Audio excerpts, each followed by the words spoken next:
Welcome back to the Marquee Media Studio with Mark Haney, igniting the entrepreneurial revolution with the HaneyBiz Project. Welcome back to the HaneyBiz Project, brought to you courtesy of Hub International and Legion AVS. I'm Mark Haney, and today I have the privilege of having Mike Paris join me, the president and CEO of Blackpine Communities. How you doing, Mike? I'm doing great. All right. Well, on these mics, you got to get a little bit closer, but so to start this off, Blackpine Communities, you guys are growing like crazy, similar to the way Tim with Bearco, Redwood, and Berry Lumber is. Tell us about the growth of Blackpine Communities. We've been organically growing. We Okay. started the company in 2010. We actually launched actual activity in late 2012 and have added communities kind of organically one at a time. And it's been a big year for us this year coming up, and certainly have added a lot more associates into the team as well. It's been a good ride. Yeah, that's great. Now, what is different about your homes? Obviously, they're cutting edge. I've been out to a number of your developments, but talk to us a little bit about what differentiates your developments from the standard neighborhood. You know, we felt early on we had to differentiate ourselves amongst the other home builders in our industry, but not only that, but even amongst it being private versus a public builder. Our industry's kind of going through a barbell effect where the large public companies are consolidating, getting larger, and there's few people in the middle and very, very few private home builders left standing in our field. The thing that I felt I always needed to do was differentiate ourselves by way of what we really sell and what we really provide, which is a lifestyle. And part of that is just following the passion and my drive for great architecture, having communities, not subdivisions. We look at building themes that are architecturally relevant to the location. And we feel that that's kind of our space in the market right now, and a big part of the engine that drives our growth right now. Well, you talk about lifestyle. What is the lifestyle of one of your clients? Well, a little bit is driven by location. A little bit is driven by the type of homes that we build. But for the most part, we're seeing a shift in the housing market from people that are not looking to move just for the sake of moving, but they are looking for a different lifestyle, including where they live and how they live. And I think we've really tried to address that market from a demographic level. And we've tried to curtail some of our homes that we provide with the community amenities that will address what people are looking for, which is a shift. You know, we're seeing a demographic shift in how people are wanting to live. A little more simple, people that don't want to compromise quality, and they want to actually have a lifestyle that fits all the things that they have currently enjoying today. Well, you talked about architecture and your love of architecture. Where are your homes influenced from? The design? Authenticity. Okay. You know, I kind of measured that against, in a prior life in my career in the home building industry, you know, did I like what I built 10 years after we built them? Could I drive by and feel proud of what we're doing?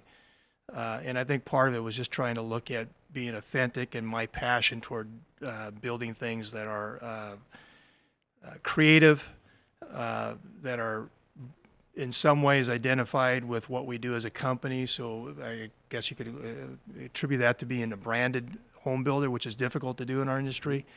But quite frankly, I just wanted to be able to be proud of what we did 10 years from now. Yeah. Well, we talk about the life cycle of an entrepreneur, right? You have spent a lot of time in the building industry, but from a timing standpoint, you got in a little bit later in the game as an entrepreneur. Talk to us about this life cycle. Did it start with an obsession, like I had mentioned earlier? And I know there has to be obstacles. Oh, there's many obstacles. And when you think you solved them all, there's a whole bunch more right in front of you. So, you know, the life cycle, I guess, for me was, passion's a common word, but also just not being afraid. You know, I think the big part of it is there was nothing that I felt I hadn't faced before in my career. There was no problems we didn't feel like we couldn't solve.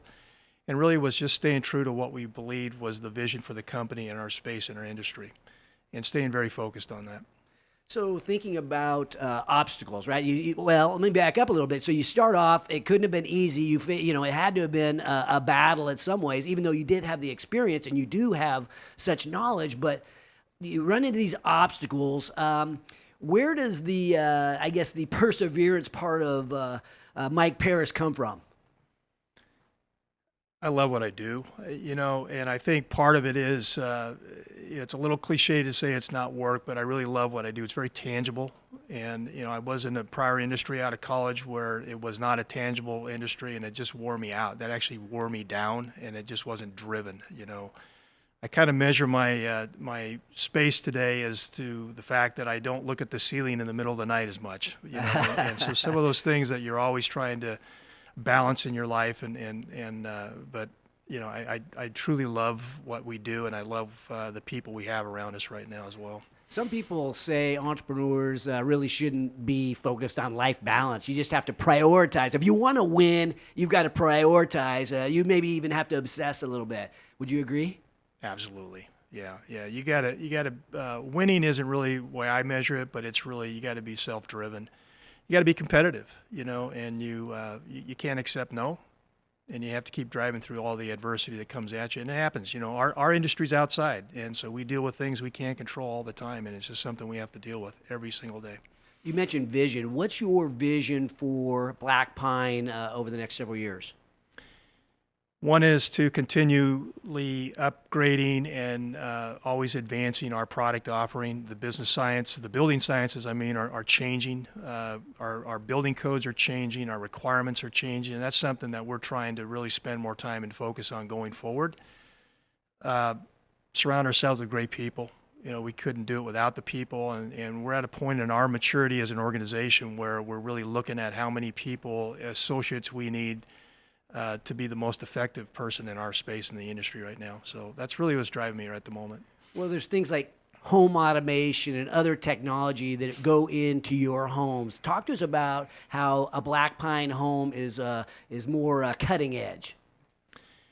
We tend to look at the houses from how they live first. The technologies move very fast in our industry, and so a lot of those choices we leave up to our customers to make on their own. But we do provide homes that are adaptable and are easily flexible to everybody's lifestyle. The thing that I think that I really focus on with our houses, and you'd see it consistently, is light. I like natural light, and we try and build homes that provide natural light into the homes from many different directions so they live well and they feel good. Yeah. Which of your developments are you most proud of? Probably the first one, just because it was baby, the one that, huh? yeah, exactly. It had to work. Exactly. There was no other choice. But they're all a little bit unique, and I think that's what's driving us right now. Is we are getting opportunities for new communities just because we are a little bit innovative in the way we look at the project and the way we design the community with the homes. I always wondered how you name your projects, right? One of them is called Molly's Walk. How'd you come up with that name? Molly's Walk is my daughter, and it was just something that just came out of one of those nights of looking at the ceiling in the bedroom. And there's a street in there called Matthews Run, who's my son. So it just was kind of just came up. Well, we talked with Tim a little bit about his family being in the business. At one time, your family had some interest in the business. How is that today? It's going well. My daughter's just finishing up college. My son actually works for Elliott Homes as their purchasing manager and gaining lots of experience out there, and we'll see where that all goes. All right. I love it. Thinking about the entrepreneurial life cycle, we talked about your vision, but we have a lot of up-and-comers that listen to this show. Any words of wisdom or advice from a guy who's in the trenches doing it right now? I think the biggest thing I've always said is you got to commit the time. Make sure you create value, but if you tend to go a different direction, make sure you take value with your efforts. Stay focused and be relentlessly focused on continuing down a path that you know is the right way to go. I've said often with a lot of our people is, if you work on the right things, the right thing will happen, and just keep at it. We talk about committing the time, right? What kind of time does it take when you're launching a business, or even now when you're growing? So many people say, hey, it's 8 to 5, hey, yubba dubba do at 5 o'clock.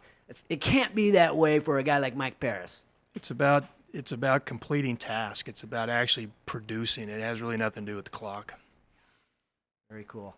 Well, Mike, I want to thank you for what you're doing out there. The market is heating up for a lot of us. We have a real estate business as well, where my daughter is leading a group of realtors. I know that she loves what is happening over at Blackpine. And I think our community is better off because of entrepreneurs like you building these communities that have the right lifestyle. Thanks for sharing your story today. I think we helped at least one entrepreneur out there, which is kind of always the goal. Let's help at least one person per show. So I think we did that today. So thanks, Mike. When we return, I will be joined by a national hero who has accumulated 1,200 combat hours. He runs Beale Air Force Base, and he is Colonel Andrew Clark. Join the revolution at HaneyBiz.com, courtesy of Chicago Fire and Apex Appraisal Services. This is the HaneyBiz Project.